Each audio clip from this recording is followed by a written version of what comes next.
Your experience in the world within your own body is significantly different when you start to really feel confident and build your self-esteem.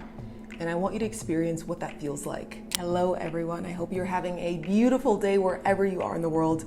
My name is Misako Envela, and thank you so much for pressing play on today's video. I think it's really hard to understand how much of an impact not being confident, struggling with your self-esteem is having on your life if you've always experienced that, if you've never known what it feels like to feel good in your own skin. As someone who's been on both sides of this scale, there are times where I was like, I cannot feel any worse than I do right now. I feel like nothing. I am nothing. I really felt that. And to now feeling the most confident I've ever felt, I can see how different my experience in the world is, how different my experience in my own body is since I've made this change. It touches every area of your life. I used to say that I was like confident in other things. I just wasn't really confident in who I was, and it just doesn't work like that. At least for me, it didn't. My low self-esteem, my lack of confidence bled into every crevice of my existence. But I'm here to remind you that this doesn't have to be the way you feel forever. This is something you have control over. And I feel so passionate about this because I have been on the other side, and I know how much it impacts every aspect of your life. I know what it feels like to constantly be second guessing yourself, to constantly be doubting yourself, to constantly be feeling uncomfortable in your own skin. It's such an uncomfortable way to be in the world. And if I can do anything to help you change that, I want to. Like many of you watching, my low self-esteem and lack of confidence started when I was a kid. It stemmed from me not feeling like I was enough for the people in my life to be better. I took on the responsibility of the mistakes people around me had made. And I had determined in my little brain that if I was good enough, then they would have been different, then they would have showed up for me, then they wouldn't have caused all of this pain. So clearly there's a problem with me. I felt like if I was a good enough kid, that the things that were happening within my family system wouldn't have happened. And I carried that with me throughout most of my life. I believed for as long as I can remember, the way people treated me or acted towards me or just acted around me was a reflection of my worth. Friends, romantic partners, strangers, teachers, I really did think that the way people acted around me, acted towards me, was a reflection of my own worth. I remember so vividly as a kid, I would cry. I would be absolutely gutted over any minor disagreement, altercation, or just a feeling that a friend didn't like me or didn't want to put up with me that day. It would ruin me. And I used to say it was because I just didn't like being disliked. But what I really think it was is I just hated all the feelings and internal turmoil that came with being disliked.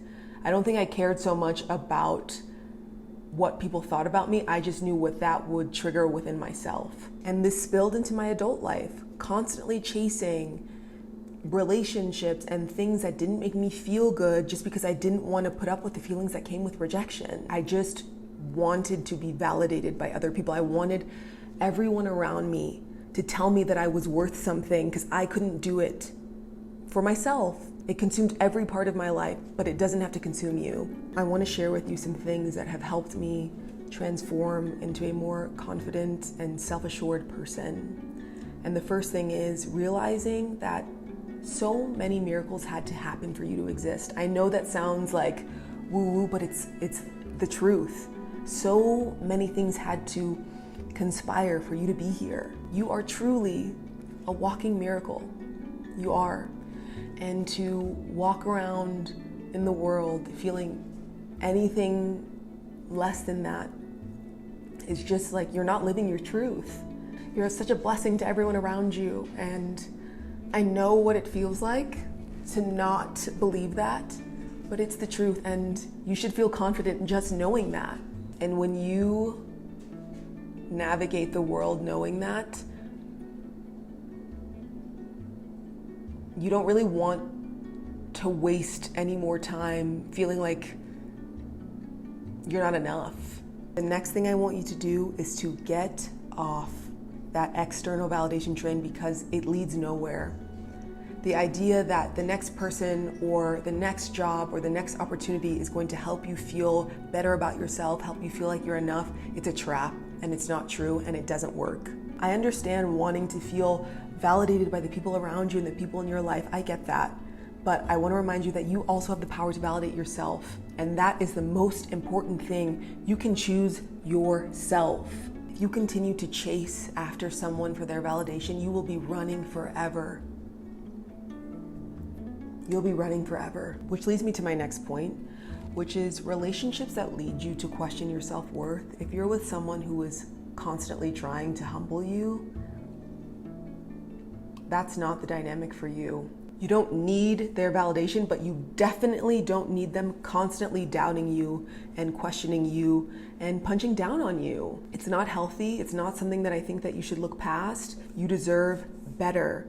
And if you are already someone who struggles with your confidence and your self-esteem, that dynamic is very, very toxic for you. It's toxic for anyone, but especially for you. The next thing, which I think is the most important, is just to remind you that you possess the power to rewrite the story that you've written about yourself. I want to show you this piece of paper. Maybe I've shown it in a video before, I can't remember. It's a piece of paper I keep by my bed and it says, "I understand you want to be loved and chosen. I love you and I choose you every single day. I love you and I choose you every single day." I tell myself that every single morning, and it really has made a difference in the way that I feel about myself. Acknowledging this thing that I've always wanted, to be loved and chosen, and reminding myself that I can love and choose myself every single day, that I am loved and I am chosen. That has made a major impact in my overall self-confidence, self-esteem, self-worth. I know that I'm loved. I know that I am chosen by me. That matters. What you have to say about yourself matters. Rewrite the story that you've been telling yourself. I'm not enough. I'll never be loved. I'm not good enough. I'm not smart enough. I'm not talented enough. People are always talking about me. People always have negative things to say about me. Rewrite this story. You can. The old one, it's tired. It hasn't been working for you. You deserve to feel good and you can. But that starts with the decision to make a change. And the last thing I want to tell you is that no one benefits from you continuing this narrative. No one. Not the people around you, not your friends, not your family, and definitely not you. Sometimes I think, at least for myself, I got really comfortable in saying that I wasn't enough, that no one would ever choose me, that I wasn't talented enough, that I wasn't smart enough. Even when I started to change the way I was feeling, I was just describing myself this way. And it wasn't the truth. We can get so comfortable in our harmful patterns and forget that we're the only ones really suffering. When you wake up feeling good in your skin, like you know you got it, that's when life really starts. This isn't a change that happens overnight. This is an everyday thing, but I promise you, if you start doing the things that I just described, you will feel better. You deserve to feel confident. You deserve to experience what life is like with high self-esteem, and you can achieve this. I hope you have a beautiful day wherever you are in the world. Thank you so much for showing up for me. Thank you so much for being patient with me. And as always, thank you for being here.